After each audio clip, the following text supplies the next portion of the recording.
Good morning, everyone. My name is Kelly Buchanan, and I'm a foreign law specialist at the Law Library of Congress. I conduct research and provide advice on the laws of Australia and New Zealand, as well as Indonesia, Malaysia, and independent Pacific Island nations. I'm looking forward to talking to you today about some rules of parliamentary procedure, which is generally not a topic that you will study in detail at law school. Just going to click my screen through. Although the rules form a fundamental part of how a democracy operates in practice, but understanding some of the ins and outs of the rules can help people to better understand, to better participate in democratic and legislative systems, and the rules and their implementation can also affect how people's faith in those systems. One of the aspects of the procedural rules of legislative bodies all over the world is the rules related to the conduct and behaviour of members, particularly within the debating chambers. In this webinar, I will be specifically looking at some of the rules of conduct for members of Parliament in Australia and New Zealand, as well as some recent examples of their application and enforcement. This includes what happens when a senator wore a burqa in the chamber of the Australian Senate, and what happened when a group of MPs performed a haka during a vote in the New Zealand Parliament.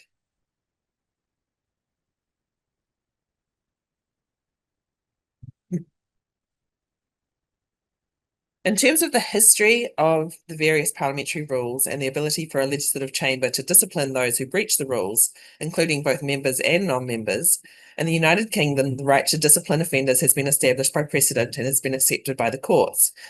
In addition, since the 18th century in the UK, there has been some form of privileges committee to consider and manage the conduct of members. The way different conduct has been viewed and punished has changed in severity at times over the centuries. However, the general concepts and principles have been inherited by other Westminster-style parliaments. But as we will see, the rules have been adjusted and built upon depending on the needs and experiences of the particular parliaments. Parliamentary privilege is a term that I'll refer to a few times in this presentation.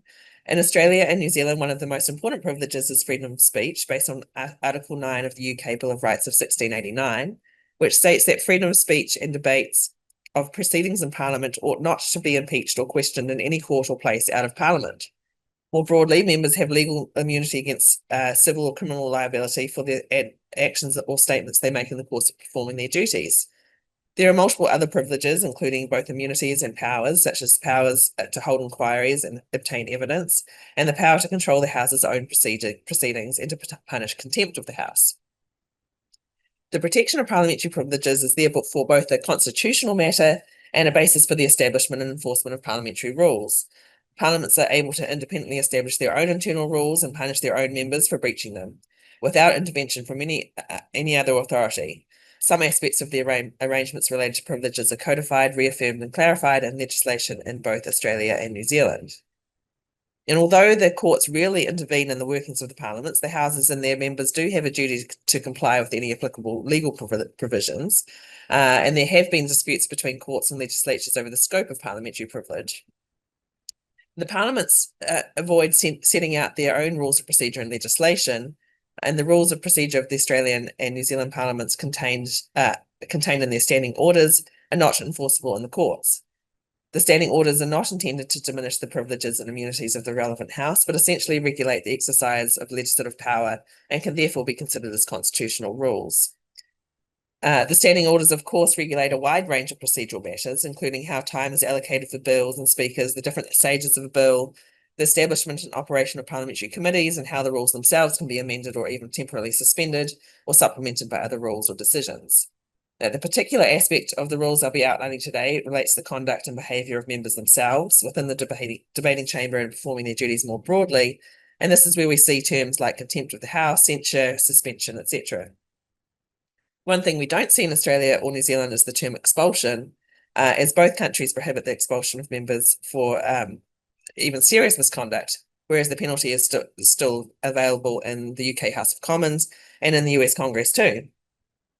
My main focus in developing this presentation was on the rules of conduct in the context of what can be said and done as part of proceedings, and specifically where these rules are enforced by the relevant House itself. However, there has been increased focus in recent years on members' conduct in other contexts, particularly in relation to the workplace and behaviour or statements at outside events and the like, including on social media. We're talking bullying, harassment, and sexual misconduct, for example. In the past, such behaviour was more likely to be dealt with within political parties. Increasingly, however, attention has been paid to issues of culture within the parliamentary workplace. In the UK, there's now a code of conduct setting out 7 principles of public life: selflessness, integrity, objectivity, accountability, openness, honesty, and leadership. And several entities have been established that have roles with respect to the conduct of members. The Australian Parliament has also in the past few years developed a code of conduct separate from the rules of procedure, along with establishing an independent body to enforce the code. And there have been discussions about moving in this direction in New Zealand, but so far no such formal code has been adopted, although there's some statements on conduct, and an independent commissioner who can receive complaints has been appointed. So I'll outline these developments as well. So first, let's look at the documents that contain or explain the rules of procedure in the Australian Federal Parliament, which is a bicameral body consisting of the Senate and the House of Representatives. It sits in the capital, Canberra, within the Australian Capital Territory. In terms of parliamentary privileges, these were protected in Australia in its constitution upon the Federation of the Separate States in 1901, establishing the Commonwealth of Australia. The Constitution states in section 49 that the privileges, powers, and immunities of the Commonwealth Parliament would be the same that existed at the time in the UK House of Commons. And then section 50 provides that each House of Parliament may make rules and orders with respect to the mode in which its powers, privileges, and immunities may be exercised and upheld, as well as the order and conduct of its business and proceedings.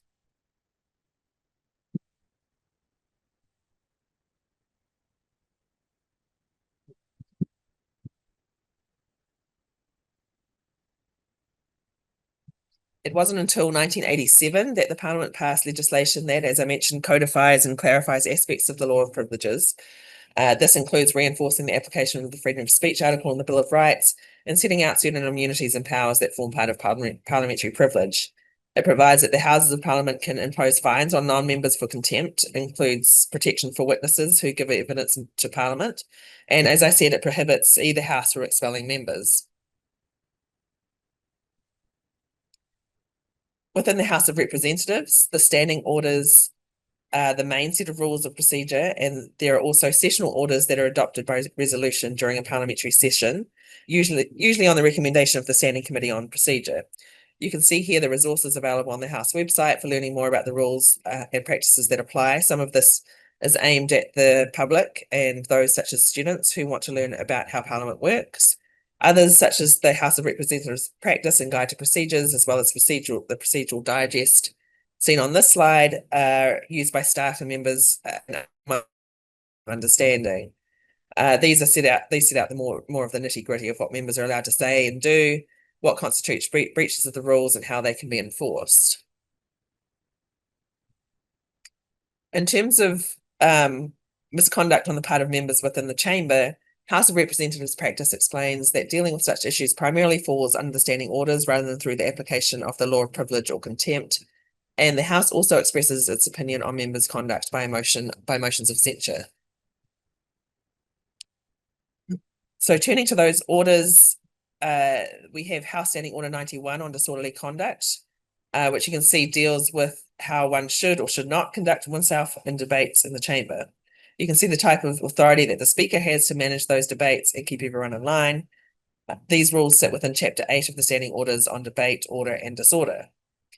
The standing orders that precede Standing Order 91 include rules on the use of certain names, offensive words, and reflections on members.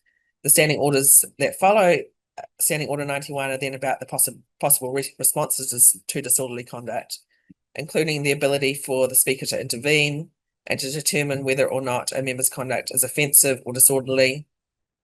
And then under Standing Order 93, the House itself can pass a motion requiring a member to answer for his or her conduct. Then Standing Order 94 sets out the different levels of sanctions that can be imposed, starting from the Speaker ordering a member to leave the chamber for 1 or 3 hours. The next step up is the naming of a member, which may not sound serious, but is in fact a serious disciplinary procedure where the member is named personally and leads to the possibility of a motion being made to suspend the member. If a member is considered grossly disorderly, he or she can be removed, named, and the question of suspension can be made directly by the Speaker without anyone putting forward a motion. The standing order then sets out the possible terms of suspension, being 24 hours for a first instance, 3 consecutive sitting days for a second occasion during the same calendar year, and 7 consecutive sitting days for a third or subsequent occasion during the year. Then the final provisions in Standing Order 94 relate to the exclusion of a member from the chamber and the possibility of the Sergeant of Arms being ordered to remove a member or take him or her into custody if the member refuses to follow the Speaker's direction. So we see contemplation here of what can happen in extreme cases of disorder and gross misconduct by members. In terms of the application of these standing orders, Standing Order 94A, which allows the Speaker to order that a member leave the chamber for a period of 1 or 3 hours, is used quite frequently in the House. During the 47th Parliament, which ran from 2022 to 2025, there was a total of 235 ejections under this rule. Often the orders arise during question time, in which the government ministers respond to questions from opposition members, with there being 31 ejections during question time just in the first 6 months of the current Parliament. Suspensions of members under Standing Order 94B are much more rare. According to a 2017 report of the Standing Committee on Procedure, which examined the provisions related to disorder, members had at that time been named and suspended 318 times since Federation in 1901, with 87 of those suspensions occurring after the introduction in 1994 of the ability for the Speaker to quickly order withdrawals under Standing Order 94A. Heading over to the Australian Senate, which was actually modelled partly on the US Senate in terms of equal state representation. There are separate standing orders that have developed independently from those of the House of Representatives. There are several publications available that provide detailed information on the rules of procedure and debate. Odge's Australian Senate Practice, the Guides to Procedure, and the Procedural Information Bulletin on this slide provide an in-depth examination of the standing orders and other rules, and the Senate briefs provide accessible overviews of aspects of the work of the Senate. And then the Senate website also provides an annotated version of the standing orders and links to a version of the Constitution with a detailed introduction. In Senate Standing Orders 203, we can see what can happen if a senator infringes the order of the Senate, whether this be through obstructing the business of the Senate, behaving in a disorderly manner, using objectionable words and refusing to withdraw such words, or refusing to conform to the standing orders, or disregarding the authority of the chair. And like in the US, the presiding officer of the Senate is called the president, rather than the Speaker that we have in the House. And you can see in the standing order that a senator is to be called to make an explanation or apology, and then a motion can be moved that the senator be suspended from the sitting of the Senate.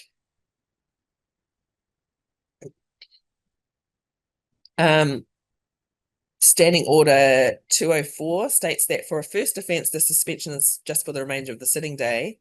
And if a senator is suspended for a second time within the same calendar year, the suspension would be automatically for 7 days and then 14 days for any subsequent occasion.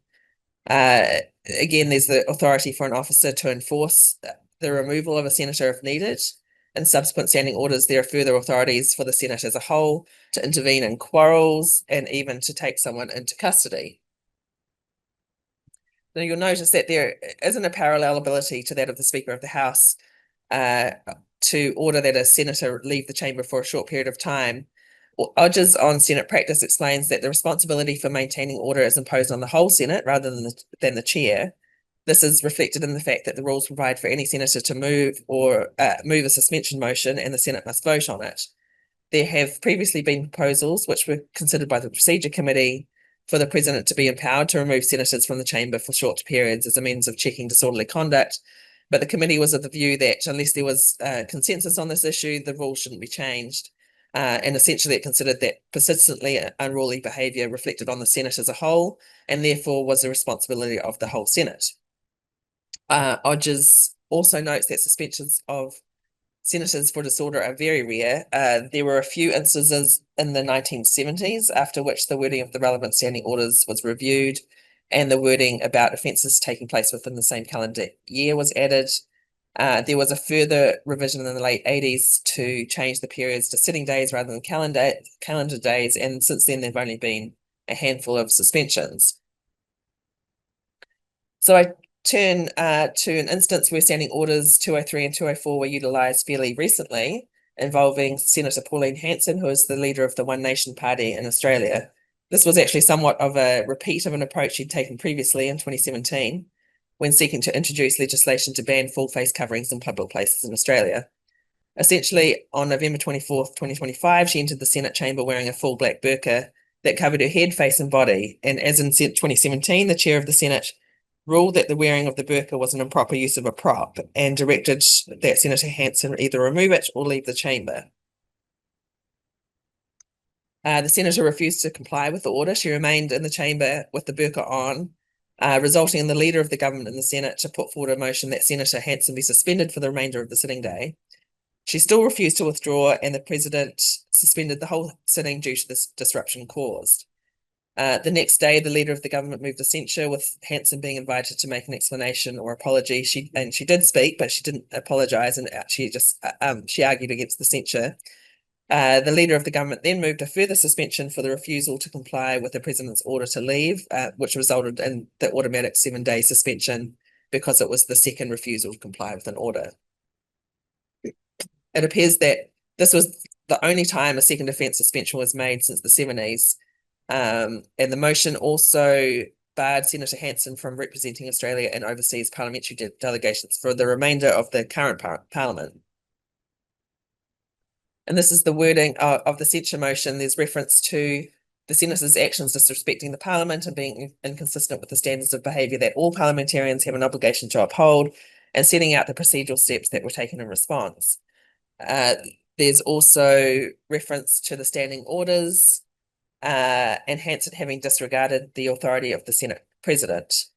This censure motion was passed 55-5, so the Senate was very much in agreement that Senator Hanson's actions were disrespectful and disruptive, and many condemned the act in very strong terms, saying, for example, that it was blatant racism. And Senator Wong, who moved the censure motion, claimed that Hanson has been parading prejudice as protest for decades. And the incident and the resulting suspension was widely reported in news media around the world. Oops.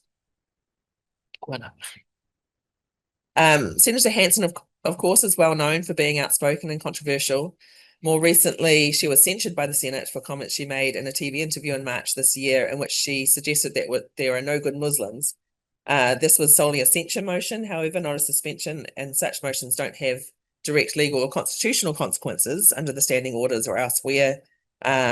Although symbolic, it's a serious expression of disapproval of someone's conduct. The motion in this case called on all senators to engage in debates and commentary respectfully and to refrain from inflammatory and divisive comments, both inside and outside the chamber at all times. In this instance, the motion was passed by 36 votes to 17, with the majority of the opposition parties voting against it and 2 crossing the chamber to vote in favour of it. The opposition argued that such sanctions should not become the default response to public commentary, but rather should be reserved for conduct within Parliament. Hanson herself was not in the chamber for the vote, and she called the action a stunt and a joke. And as I said earlier, in addition to the rules regarding how members of the Australian Parliament must conduct themselves in debates, and generally in the course of performing their duties, members are also subject to a behaviour code that was just approved in 2024. This refers to the responsibilities of parliamentarians as employers and community leaders, and establishes expectations for behaviour, while recognising the importance of a free exchange of ideas and parliamentary privilege, which is an integral part of our democracy. And it's accompanied by workplace standards that were also adopted in 2024. And the codes, sort of a more modern document that refers to the work of parliamentarians as including social events, travel, and communication through electronic means, and also sometimes alcohol, stating that alcohol is no excuse for breaching the code.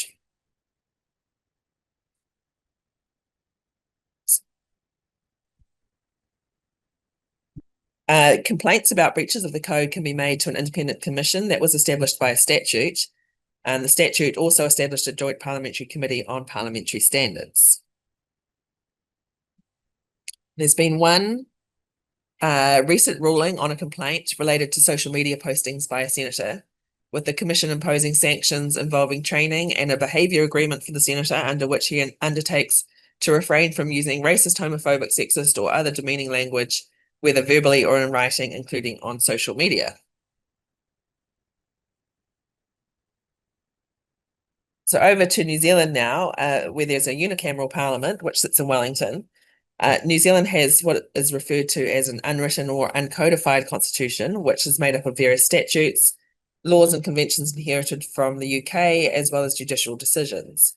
New Zealand's founding document is considered to be the Treaty of Waitangi, signed between Māori chiefs and the Crown in 1840. In terms of parliamentary privilege, there is updated legislation related to the Parliament that contains clarifications and codifications of aspects of the law of privilege. This includes reference to the UK House of Commons privileges, immunities, and powers, reinforcing the applicability of the 1688 Bill of Rights in the context of freedom of speech. There's provisions on the penal powers of the House of Representatives, and as I previously noted, the prohibition on expelling members.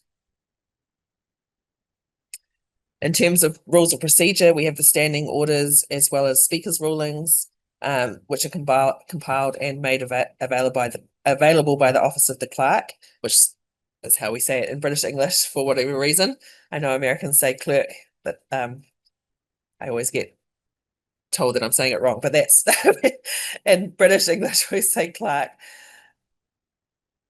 And in terms of the text that explains the rules and practices and their development over time is McGee's parliamentary practice in New Zealand. And as in Australia, these documents and publications are available on the Parliament's website. And within the rules themselves, Standing Order 90, the Speaker has the power to order a member to leave the chamber immediately for a period that the Speaker decides, up to the remainder of the day's sitting, for highly disorderly conduct. Where conduct is grossly disorderly, the Speaker may name the member and then can move for their suspension. And such a question is not up for amendment or debate, so that sits in the hands of the Speaker. Under Standing Order 94, the period of suspension is for 24 hours for the first offence, 7 days for a second occasion during the same Parliament, and 28 days for any subsequent offence during that Parliament. If the suspended member refuses to leave the chamber, they can be suspended for the remainder of the calendar year. These standing orders do not prevent the House itself from holding a member's conduct to be in contempt, which is relevant to the example that I'll discuss shortly. And so if we jump to Standing Order 417, this relates to what the House may treat as contempt. The broad categories here are acts or omissions that obstruct or impede the House in the performance of its functions, or obstruct or impedes any member or officer of the House in the discharge of their duty. The House may consider the person's conduct during parliamentary proceedings and any actions taken against him or her in the context of such proceedings. And McGee's parliamentary practice discusses the development of this rule, which was adopted in 1996, in an attempt to define more clearly the types of conduct the Parliament might decide constitutes contempt. The general definition in Standing Order 417 was based on Erskine May, which is the authoritative treatise on parliamentary law and practice in the UK. Standing Order 418 then lists more than 20 examples of contempts, including several that relate specifically to members' conduct. This includes, for example, deliberately seeking to mislead the House or a committee, falsifying or altering records belonging to the House. There's examples related to declaring pecuniary and other interests. And there's also bribery, so receiving or soliciting a bribe as a matter of contempt, and matters of conduct such as the one highlighted here, which is relevant to the example I'll discuss shortly, being assaulting or threatening or intimidating a member or officer in the discharge of their duties. And then other examples of misconduct that can amount to contempt include reflecting on the character or conduct of a member and generally misconducting oneself in the presence of the House or committee, or divulging the proceedings of a committee or publishing false or misleading accounts of such proceedings. And there's several examples related to responding to a summons, and actions as or taken towards witnesses. The list is not exhaustive. So conduct falling outside the examples may still constitute a contempt under the general definition and Standing Order 417.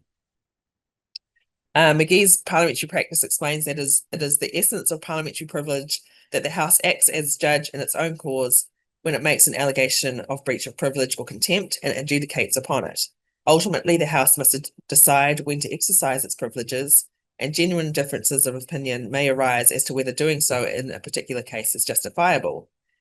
The publication also explains that the House may declare conduct to be in contempt without there being any inquiry first, but under the rules, a deliberative process is invariably followed before arriving at such a finding.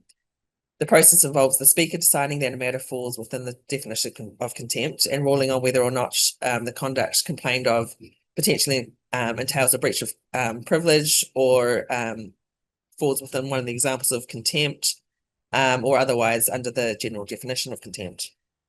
And the power to punish contempt must be used only where necessary to vindicate the authority of the House when confronted by some obstruction or impediment to the transaction of its business. There isn't a double jeopardy rule, so even if something is dealt with as a breach of an order of the House or a committee, it can still be punished as a contempt of the House as well. The power to punish for contempt is vested exclusively in the House and may not be delegated. And McGee's parliamentary practice notes that the New Zealand Bill of Rights Act 1990 applies, and in determining what action to take, the House must avoid acting in a disproportionate or unreasonable way. In terms of these rules playing out in practice, about a year ago, the New Zealand House of Representatives voted to impose the highest penalties in its 173-year history on 3 of its members. This followed an event in November 2024 that you may have seen in the news, where a young party of the Māori Party, she's in fact the youngest MP in the Parliament at 22 years of age, Hana Rāwhiti Maipi Clark, responded to an invitation to cast the party's vote by tearing the relevant bill in half and commencing a haka, a traditional Māori dance involving chanting and gestures. And that description, of course, doesn't really do it justice. And I would encourage you to search for the videos of the haka in Parliament and others that have taken place there and elsewhere so that you can get a better sense of the situation. Other members of the Māori Party, including its 2 co-leaders, Debbie Ngaruwa-Paka and Awiri Waititi, joined the haka, moving out onto the floor of the chamber and gesturing towards certain members of the party that had put forward the bill. Some of these gestures were subsequently characterised as simulating firing a gun, although this was disputed by the Māori Party. And members of other parties also stood and joined the haka. For context, the bill was proposing to reinterpret the principles of the Treaty of Waitangi that had previously been established by the courts and implemented through legislation. And the vote was on the first reading of the bill, and the bill was later defeated at its second reading in April 2025, and that followed large nationwide protests. And so back to the haka, when it started, the Speaker responded with frustration, saying, "No, not that. The guarantee was that would not be taking place." He then suspended the proceedings and cleared the public gallery. When the session resumed about 30 minutes later, he named Maipi Clark and ruled that her conduct was appallingly disrespectful and grossly disorderly. He moved for her suspension for the remainder of the session, which was agreed to by the majority of the members. He subsequently ruled that a question of privilege arose from the actions of Maipi Clark, the 2 Māori Party co-leaders, and another member from a different party, all of whom had left their seats to stand on the floor of the House, and he referred the matter to the Privileges Committee. So the Privileges Committee issued an interim report in which it found the actions of one non-Māori Party member did not amount to contempt. It recommended he make an apology to the House for acting in a disorderly manner that disrupted a vote and impeded the House in its functions, which he subsequently did. So he had no further punishment.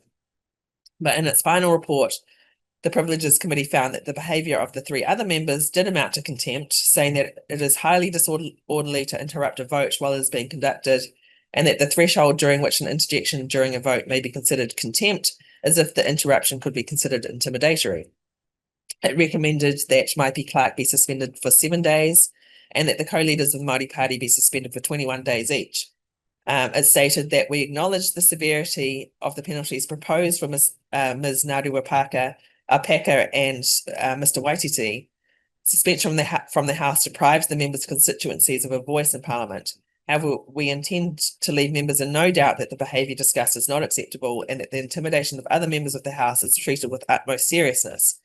We expect that future breaches of privilege or contempt of this nature will be met with similar severity.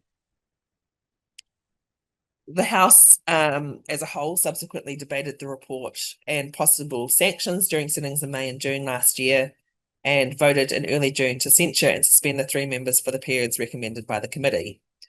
The debate and the length of the suspensions was highly contentious, of course. Previously, the longest suspension was for just 3 days back in 1987, involving a member who was a former Prime Minister. He had been investigated by the Privileges Committee for criticising the Speaker of the House in a press statement, and since then no such suspensions had been recommended or handed down in the House. The main opposition party proposed much shorter suspensions, and the party leader called the recommended suspensions disproportionate and an attack on democracy. The debate also related to the role of tikanga, or Māori customs and norms, in parliamentary proceedings and in consideration of matters of privilege and contempt. The Speaker had advised the Privileges Committee that he did not make any ruling about the appropriateness of haka and its place inside the tikanga of the House, and that this is a matter for the Standing Orders Committee, rather than the investigation of the members' actions for contempt. And the committee said that haka, as well as waiata, or Māori songs, are not uncommon occurrences in the House. Haka have been performed during speeches in response to maiden statements by members of Parliament and to celebrate the passing of treaty settlement legislation. Except if performed during a member's speech, prior permission from the Speaker is always required. Based on the written statement provided by the members, we have concluded that they knew that the Speaker's permission was needed to perform a haka and they did not have it. Some of the opposing comments in the report considered that there had been a lack of understanding of the situation, with the Green Party members stating that focusing on intimidation rather than the disruption of parliamentary procedures speaks of a lack of understanding of the complex purpose of the haka, despite commentary stating that the consideration of privilege is not centred on the performance of haka, but rather on the time at and the manner in which it was performed. Then they further argued that there is a concern that the severity of the recommended sanctions, which will be setting a precedent for further breaches of privilege or contempt, raise concerns that this precedent will only be applied to haka, waiata, and tikanga Māori being exercised in the House going forward. The Māori Party similarly argued that the finding that the actions of the party members constituted intimidation sets a dangerous precedent for the country and reinforces institutional racism within the highest body of its democratic system. They further said that interpreting a haka performed by elected members of Parliament as a potential threat of violence reflects personal prejudice and ignorance of tikanga Māori, not reality. And such mischaracterisation, they argued, could have been avoided if the committee had made an effort to understand the tikanga before making a ruling on it. There was also discussion of how breaches of privilege or contempt on the part of members had previously been dealt with. This includes an instance of a member attempting to drive a vintage Land Rover up the steps of Parliament in February 2025 as part of a fundraising effort. In fact, this followed two instances in 1987 and 2003 of MPs driving tractors up the Parliament steps.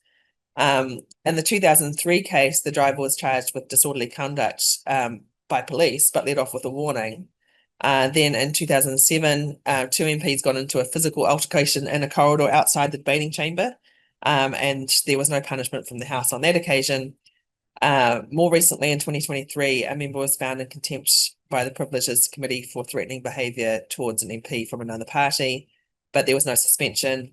And in 2024, an MP was found in contempt by the committee and recommended for censure for acting in a manner that could have the effect of intimidating another member, and she subsequently apologised and was not censured.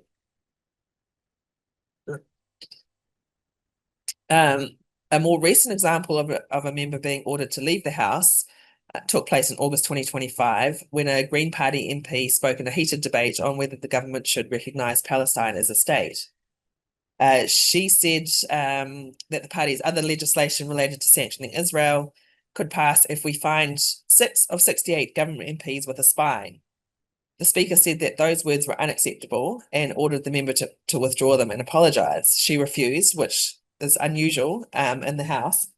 The Speaker ordered the member to leave the House, ruling that her refusal to comply with the order was highly disorderly conduct. Under Standing Order 90, paragraph 1, the Speaker can only order a member to withdraw for the remainder of the sitting day, but in this case, the Speaker said that the member wouldn't be able to return for the rest of the week, and I think it was on a Tuesday that this took place. What she subsequently clarified is that she could return the next day and apologise, or the ordered withdrawal would continue until the end of the week. A constitutional law expert wrote that this was rather an ambitious interpretation of the standing order. The member did return to the House the next day, and she still refused to apologise, which led to her formal naming and another order to leave the House. There was then a vote on the Speaker's question that she be suspended, which was passed.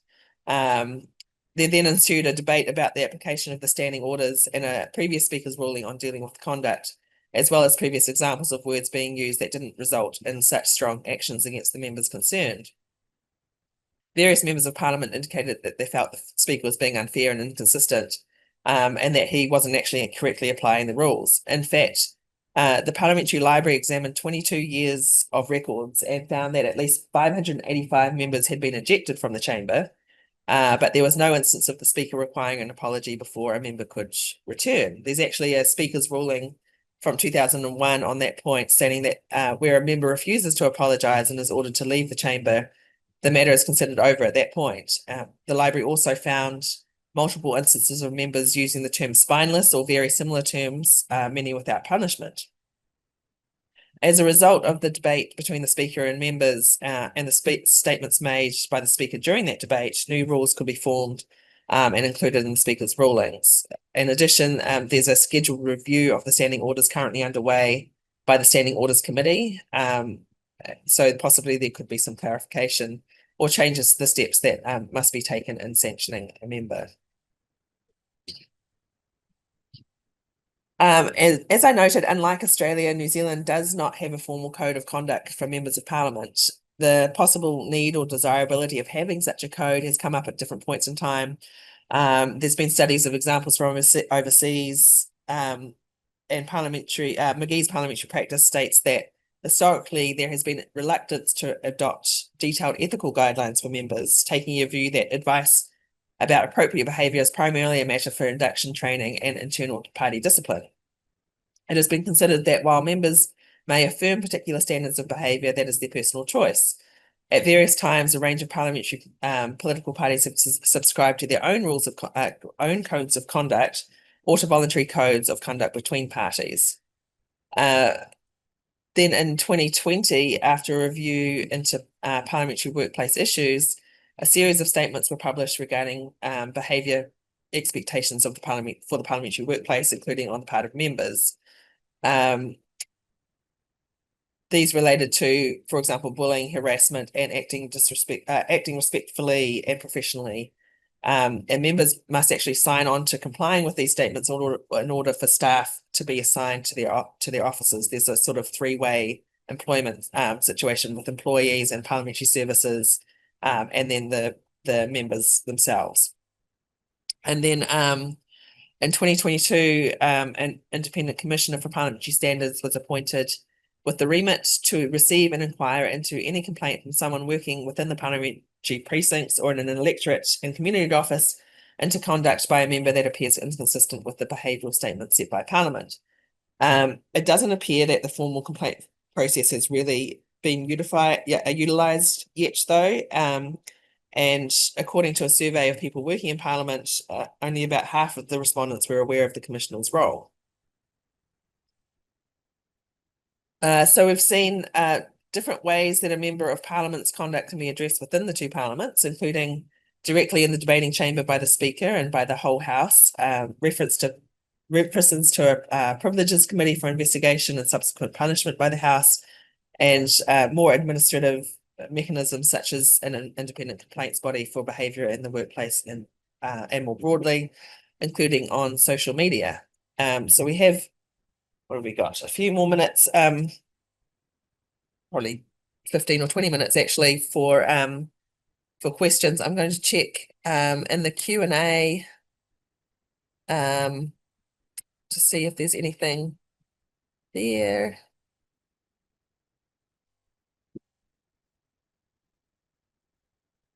Oops.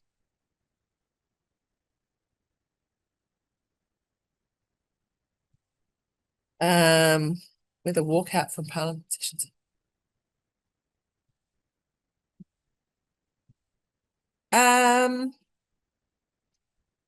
So there's a question about walkout from parliamentary sessions.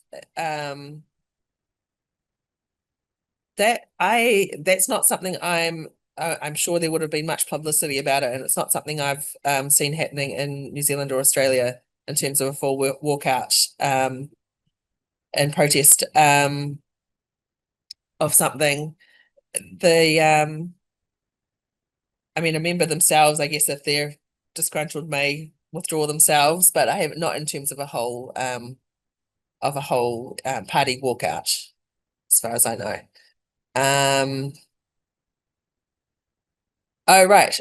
Yes, so there's a question about whether it's possible for an MP who's suspended or censured to have a court review, and no, there's no court review. That's the enforcement of the rules of the House as set in the standing orders, and even for contempt in terms of enforcing privileges is solely a matter for the House, and the courts won't intervene in that.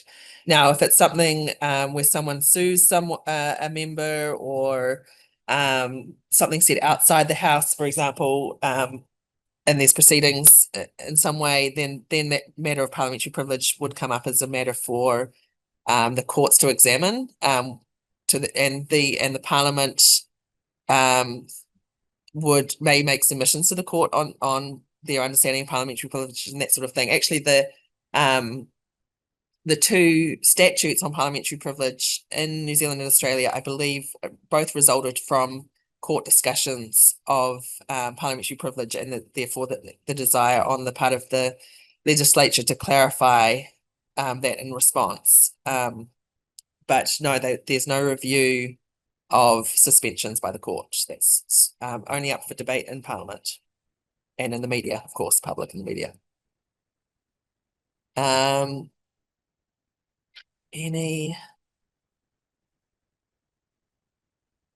Feel free. I've got a few more minutes if anyone wants to type any more questions in the Q&A. Happy to answer it. You can see here in the meantime too that there's of course you might be aware that these foreign and comparative law webinars are a regular event each month. So there's one next month around the same time, end of the month, on regulation of internet shutdowns in India and Pakistan. So I encourage you to sign up for that one too. I'll wait another minute or so just in case. But oh wait, there's a question. No ability to expel members. Correct. So yes, there's no ability to expel members from parliaments. There is in Australia, there's an exclusion for around dual citizens. There's sort of been a lot of discussion around that in recent years, where someone's found to be a citizen of another country, that they, even if they didn't know, that they can be excluded. But expelling for serious crimes and that sort of thing, I believe would normally come to the party. There isn't, as far as I know, any rule on those crimes outside. But I believe most of the time it's going to be in the party's interest to deal with that situation. But if that may be something you can follow up with a question on that we have here as well to submit to the library, because I'm not definite on the answer, but I seem to remember reading that that well, certainly there's no expulsion allowed in any context, but whether there'd be whether there's specific rules on that around suspensions from Parliament. I'm not, them, it may come up as a matter of contempt or anything like that, but I think generally that's a matter for parties themselves.